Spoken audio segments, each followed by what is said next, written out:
Hello दोस्तों, LLB six semester न्याय साम्य एवं वैश्वासिक संबंध, इक्विटी ट्रस्ट एंड फिडुशियरी रिलेशंस की सीरीज के नेक्स्ट क्वेश्चंस आपको हमारे चैनल पर कुमार और सीएलपी के समस्त एमसीक्यूज अवेलेबल हैं। सुन लीजिएगा सारे के सारे, तो इससे परीक्षा में बहुत बड़ी राहत मिलेगी और इन्हीं क्वेश्चन से पास मार्क को आपको मिल जाएगा। चैनल को सब्सक्राइब कर लीजिएगा ताकि वीडियो पहुंचने में आप तक बड़ी आसानी हो।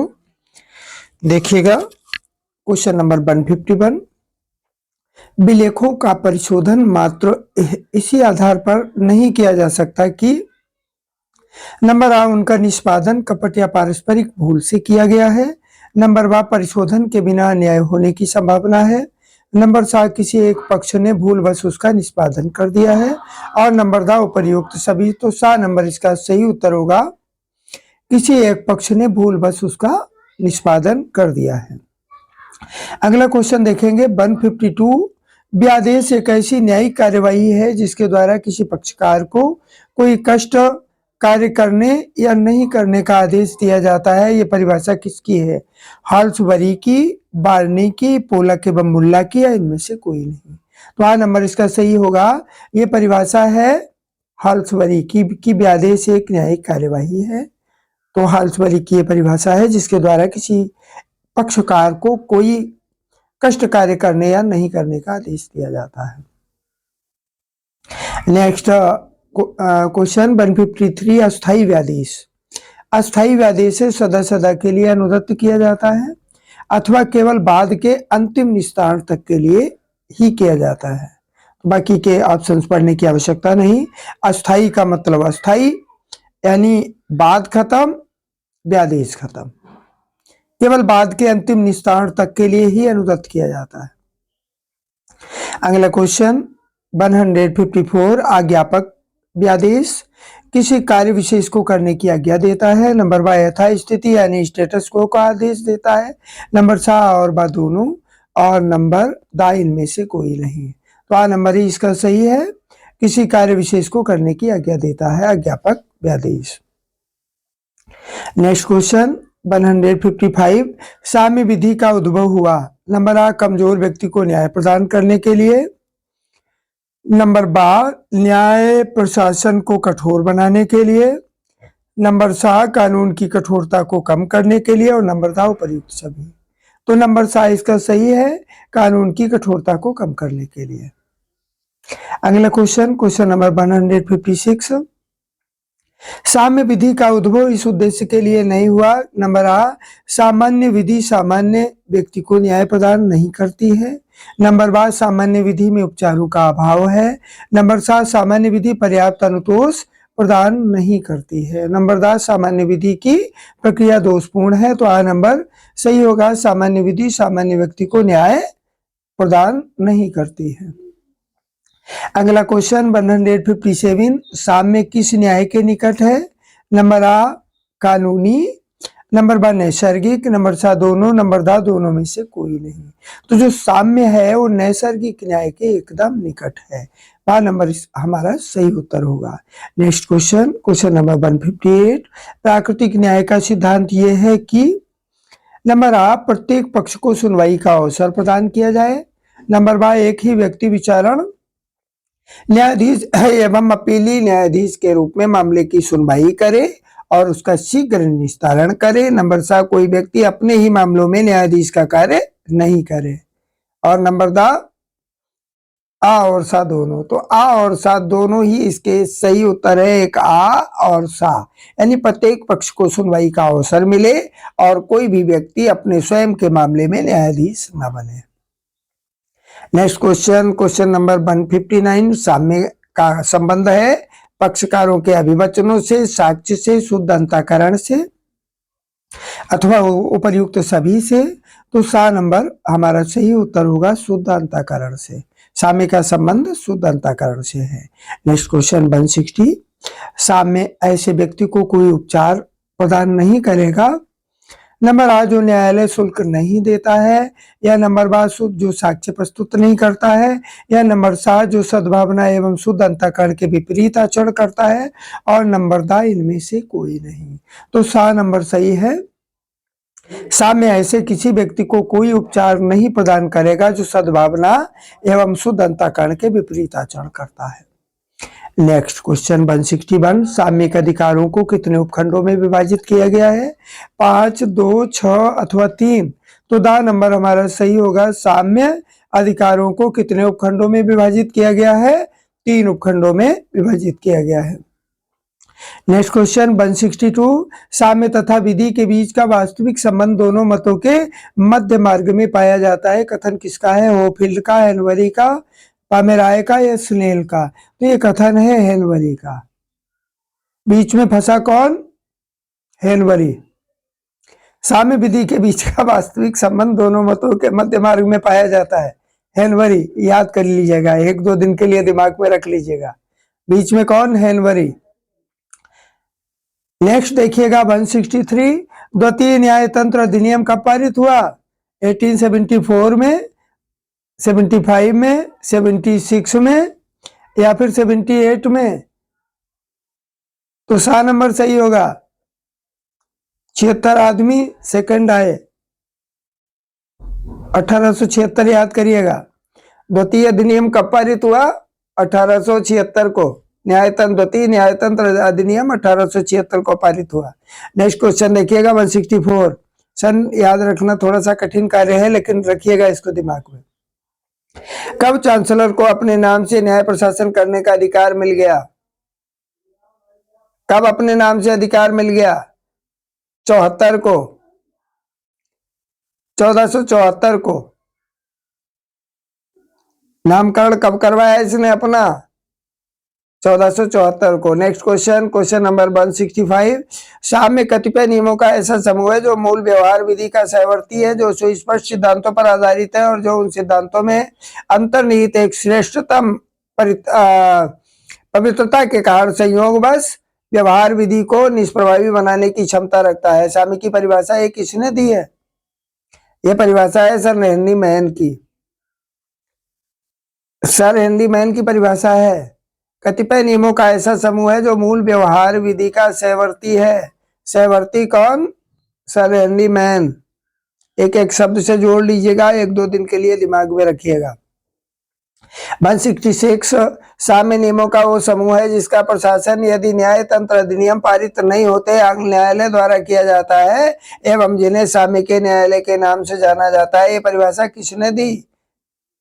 ये स्टोरी किसने बनाई? ये बनाई कहानी मैटलैंड ने। साम्य नियमों का वो समूह है जिसका प्रशासन यदि न्याय तंत्र अधिनियम पारित नहीं होते आंग्ल न्याय द्वारा किया जाता है। तो ये परिभाषा किसकी है? आंग्ल न्यायालय को जोड़ लीजिएगा मैटलैंड से। आंग्ल न्यायालय, मैटलैंड। नेक्स्ट क्वेश्चन 167, रोम में सर्वप्रथम पर्यटन की नियुक्ति कब हुई? कब हुई? तो केवल सही टिगर करिएगा, नहीं तो बड़ा भ्रमित रहेंगे। 366 में रोम में सर्वप्रथम पर्यटन की नियुक्ति कब हुई? 366 में। कब हुई? 366 में। रोम को जोड़िएगा 366 से। नेक्स्ट देखिएगा, नेक्स्ट क्वेश्चन, भारत में साम्य का उद्भव किस काल में हुआ? तो ये तो मालूम ही है, जो पुराने हैं उन्हीं के काल में हुआ होगा, तो ये सही है, इसको टिगर करिएगा। उद्भव किसके काल में हुआ? हिंदू काल में। नेक्स्ट देखिएगा 169, साम्य विधि का शोधन है क्योंकि विधि अपनी व्यापकता के कारण दोषपूर्ण होती है। किसका कथन है? ये कथन है अरस्तु का। शोधन यही करता है। कौन? अरस्तु, अरिस्टोटल। सबको शुद्ध बनाता रहा, बहुत बड़ा दार्शनिक था। अरस्तु का कथन है साम्य विधि का शोधन है। ये किसका कथन है? अरस्तु का। दिमाग में रखिएगा, बहुत महत्वपूर्ण क्वेश्चन है। नेक्स्ट क्वेश्चन 170, साम्य के सिद्धांत लागू नहीं होते। किस पर लागू नहीं होते? केवल सही देखिएगा। साम्य के सिद्धांत कर विषयक मामलों पे, यानी यहाँ टैक्स है वहां साम्य नहीं है। कर विषयक मामलों में, इसको याद रखिएगा। जिस पर टैक्स कर विषयक मामले यानी जो टैक्स वाले मामले हैं उन पर साम्य के सिद्धांत लागू नहीं होते, याद रखिएगा इसको। साम्य का सिद्धांत किस पर लागू नहीं होता? कर विषयक मामलों पर। नेक्स्ट क्वेश्चन, क्वेश्चन नंबर 171, साम्य विधि का उद्भव इसलिए नहीं हुआ क्योंकि, उत्तर देखिएगा, सामान्य विधि सामान्य व्यक्ति को न्याय प्रदान नहीं करती। उद्भव इसलिए यहाँ नहीं है, यहाँ है साम्य विधि। ये नंबर आई इसका सही है। सामान्य विधि सामान्य व्यक्ति को न्याय प्रदान नहीं करती है, इसलिए साम्य विधि का उद्भव हुआ। नेक्स्ट क्वेश्चन 172 देखिएगा, साम्य विचार करता है नंबर आ साक्ष्यों की संख्या पर, सुविधा के संतुलन पर, पक्षकारों की हैसियत पर या कोई नहीं। तो जो साम्य है ये विचार करता है सुविधा के संतुलन पर। संख्या से कोई मतलब नहीं, पक्षकारों की हैसियत से कोई मतलब नहीं, सुविधा के संतुलन पर। नेक्स्ट क्वेश्चन 173, साम्य दायित्व की पूर्ति का आशय अभ्यारोपित करता है, इससे अभिप्राय है। नंबर आ किसी व्यक्ति द्वारा उस कार्य को किया जाना जो उसके हित में हो। नंबर बा किसी व्यक्ति द्वारा उस कार्य को किया जाना जो लोक हित में हो। नंबर सा किसी व्यक्ति द्वारा उस कार्य को किया जाना जिसका दायित्व उस पर अधिरोपित किया गया। यही सही है, जो उसे दायित्व दिया गया उसकी पूर्ति करे। नेक्स्ट क्वेश्चन 174, जहां दो सामयिक हितों में वाद है। वीडियो अच्छा लगे तो लाइक जरूर करिएगा, साथ ही सब्सक्राइब कर लीजिएगा जिससे कि बचे हुए सब्जेक्ट्स के भी वीडियोज आपको आसानी से मिल सके। जहां दो सामयिक हितों में विवाद हो वहां समय की दृष्टि से पूर्व साम्य अभिभावी होगा, यही इसका सही है। दो साम्य है तो जो सबसे पहले वाला है वो अभिभावी होगा, याद रख लीजिएगा। जब दो हो तो पहले वाला जो बड़ा होगा वो पहले होगा। नेक्स्ट देखिएगा, क्वेश्चन नंबर 175, साम्य तथा सामान्य विधि दो विरोधी पद्धतियां नहीं है और उनमें केवल उनके ऐतिहासिक उद्भव तथा प्रक्रिया की रीतियों के अतिरिक्त कोई प्रभेद नहीं है। ये कथन किसका है? नंबर 7 सही है, ये ब्लैक स्टोन का है, काले वाले पत्थर का। साम्य विधि दो विरोधी पद्धतियां नहीं है, दो विरोधी पद्धतियां नहीं है, इसको जोड़िएगा। यानी ब्लैक स्टोन, काला वाला पत्थर, कोई किसी का विरोध नहीं करता। नेक्स्ट देखिएगा, एक दो दिन के लिए कैसे भी जोड़ करके दिमाग में रखिएगा। जहां साम्य समान हो वहां न्यायालय का विवेक अभिभावी होगा, वहां विधि अभिभावी होगी, वहां पक्षकार की इच्छा अभिभावी होगी। तो नंबर बा सही है, जहां साम्य समान होगा वहां विधि अभिभावी हो ही जाएगी। तो नंबर बा इसका सही उत्तर होगा। जहां साम्य समान होगा वहां विधि अभिभावी होगी। नेक्स्ट क्वेश्चन नंबर 177, साम्यिक हितों का उद्भव एवं विकास किस सिद्धांत के आधार पर हुआ? साम्य अंतःकरण को प्रेरित करता है, साम्य विधि का अनुसरण करता है, समता ही साम्य है, या साम्य उसी को किया मानता है जो किया जाना चाहिए? तो साम्य हमेशा ही किसको प्रेरित करता है? अंतःकरण को, कंसाइंस को, अंतरात्मा को। तो साम्यिक हितों का उद्भव एवं विकास किसके सिद्धांत पर हुआ? इसी के सिद्धांत से, अंतःकरण के सिद्धांत से ही होगा। नेक्स्ट देखिएगा, क्वेश्चन नंबर 178, साम्यिक हित कौन सा अधिकार है? ये कौन सा अधिकार है? ये व्यक्तिबंधी अधिकार है। साम्यिक हित कौन सा अधिकार है? व्यक्तिबंधी अधिकार है, इसको जोड़िएगा। साम्यिक हित कैसा अधिकार है? व्यक्तिबंधी अधिकार है। नेक्स्ट क्वेश्चन 179 देखिएगा, निम्नलिखित में से कौन सा साम्यिक अधिकार नहीं है? विश्वास की रक्षा के लिए अधिकार, न्यायोचित व्यवहार के प्रोत्साहन के लिए अधिकार, अत्याचार अथवा दमन रोकने के लिए अधिकार, या शिक्षा पाने का अधिकार। तो द नंबर इसका सही होगा। शिक्षा पाने का अधिकार साम्यिक अधिकार नहीं है। साम्यिक अधिकार कौन सा नहीं है? शिक्षा पाने का अधिकार साम्यिक अधिकार नहीं है। नेक्स्ट क्वेश्चन 180 देखिएगा, 13वीं सदी में कौन सा शाही न्यायालय नहीं था? तो जुडिशियरी नहीं थी, याद रख लीजिएगा। 13वीं सदी में कौन सा शाही न्यायालय नहीं था? जुडिशियरी नहीं थी 13वीं सदी में। नेक्स्ट क्वेश्चन नंबर 181, साम्य परिशिष्टों का एक संग्रह है, ये कथन किसका है? कौन इकट्ठा करता रहा? मेटलैंड। मेटलैंड साम्य परिस्थितियों का एक संग्रह है, किसका कथन है? मेटलैंड का।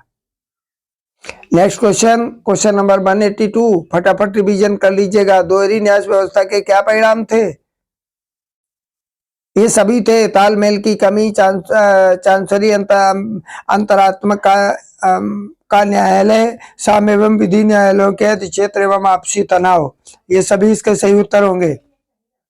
नेक्स्ट क्वेश्चन देखिएगा 183, निम्नलिखित में से कौन सी अवस्था ऐसी है जिसमें समता ही साम्य सूत्र का प्रयोग नहीं किया जाएगा? किसमें नहीं किया जाएगा? चुनाव में, याद रखिएगा।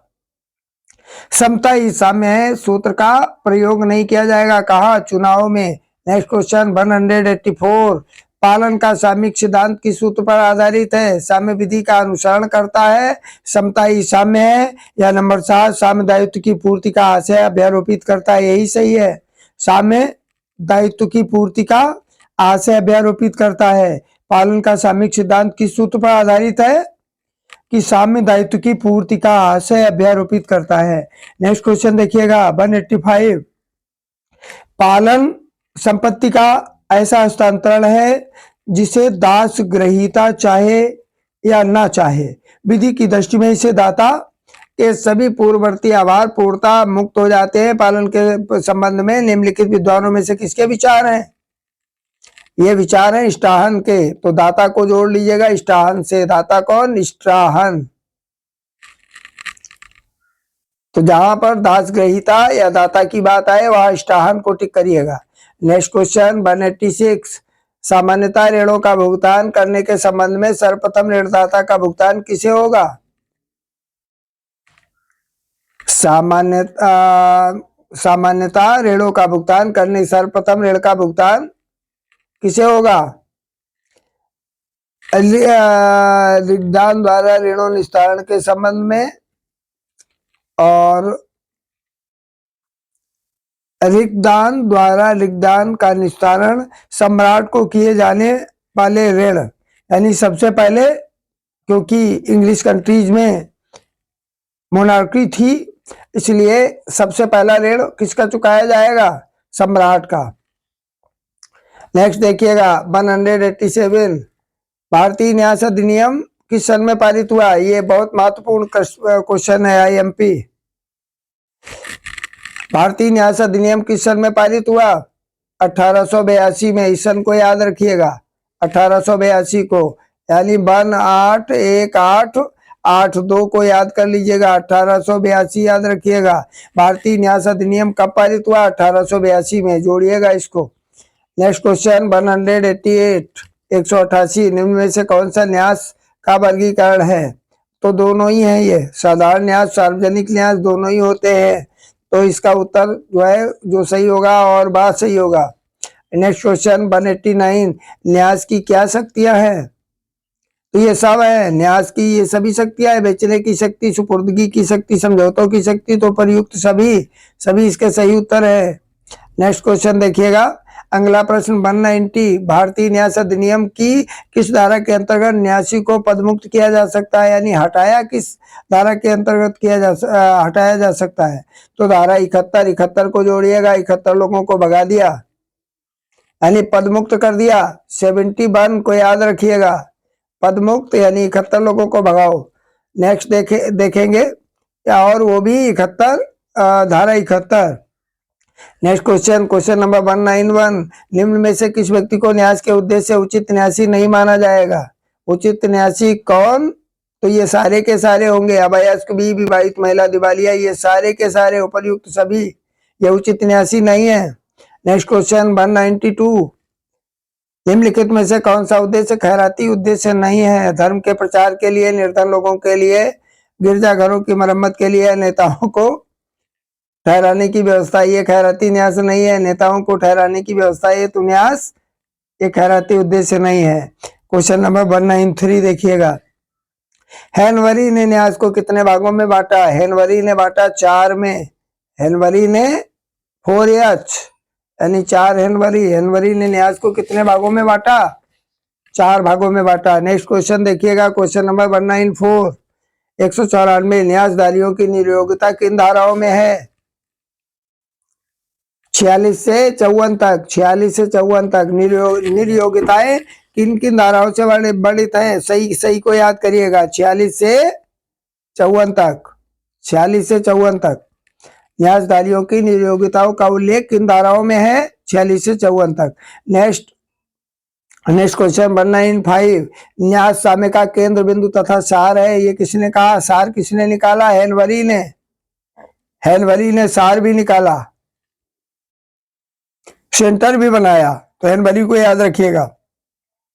नेक्स्ट क्वेश्चन 196 न्यासधारी वो होता है जो विश्वास प्रतिग्रहित करता है, तो जो भरोसेमंद है वही न्यासधारी है, यानी जो विश्वास प्रतिग्रहित करता है, इसको याद कर लिएगा। जिसके फायदे के लिए ये गलत है, जिसके फायदे के लिए न्यास का सृजन किया, जो न्यास का सृजन करता है इनमें से कोई नहीं। तो सही उत्तर होगा जो विश्वास प्रतिग्रहित करता है। नेक्स्ट क्वेश्चन 197 न्यास की संपत्ति का चल होना आवश्यक है या अचल होना आवश्यक है? हितग्राही को हस्तांतरण योग्य, तो यही सही है, हितग्राही को हस्तांतरण योग्य होना आवश्यक है न्यास की संपत्ति का। नेक्स्ट क्वेश्चन 198 गरीबों के लिए एक धर्मशाला है, धर्मशाला बनाने हेतु न्यास का गठन करता है, ये निजी न्यास है, अभिव्यक्त न्यास है, सार्वजनिक न्यास है, इनमें से कोई नहीं। तो धर्मशाला बनाएगा तो ये सार्वजनिक ही होगी, तो ये कैसा न्यास है? सार्वजनिक न्यास है। नेक्स्ट क्वेश्चन नंबर 199 बेनामी संव्यवहारों से किस प्रकार के न्यास का सृजन होता है? गुप्त, परिणामी या आभासी, या इनमें से कोई नहीं। तो बेनामी संव्यवहारों से कैसा न्यास बनता है? परिणामी न्यास बनेगा। 12 नंबर सही है। नेक्स्ट क्वेश्चन नंबर 200 यथाशक्ति सामीप्य का सिद्धांत वहां प्रयोज्य होता है। नंबर आ जहां न्यासकर्ता की इच्छा की पूर्ति अक्षरशः नहीं की जा सकती हो। नंबर बा जहां हितग्राहियों को अधिक फायदा पहुंचता हो। नंबर सा जहां न्यासकर्ता की मृत्यु की गई हो। नंबर दा इनमें से कोई नहीं। तो आ नंबर सही है, जहां न्यासकर्ता की इच्छा की आपूर्ति अक्षरशः नहीं की जा सकती। नेक्स्ट क्वेश्चन नंबर 201 अचल संपत्ति के न्यास का नंबर आ रजिस्ट्रीकरण आवश्यक है, रजिस्ट्रीकरण आवश्यक नहीं है। तो अचल संपत्ति के न्यास का रजिस्ट्रीकरण बहुत आवश्यक है, रजिस्ट्री नहीं तो न्यास का कोई मतलब नहीं, रजिस्ट्रीकरण आवश्यक है। नेक्स्ट क्वेश्चन नंबर 202 ऐसा प्रत्येक व्यक्ति हितग्राही हो सकता है कौन? जो संपत्ति धारण करने के लिए समर्थ हो, या जो वयस्क हो, या जो वयस्क नहीं हो, या ना है वयस्क नहीं हो, या फिर इनमें से कोई नहीं। तो कौन व्यक्ति हितग्राही हो सकता है? जो संपत्ति धारण करने के लिए समर्थ हो, कैपेबल हो। नेक्स्ट क्वेश्चन नंबर 203 न्यासधारी के अभाव के कारण न्यास असफल नहीं रहेगा, न्यास असफल रहेगा, न्यास भंग हो जाएगा, इनमें से कोई नहीं। तो आ नंबर सही है, न्यासधारी के अभाव के कारण न्यास असफल नहीं रहेगा, न्यासधारी नहीं तो भी न्यास चलेगा।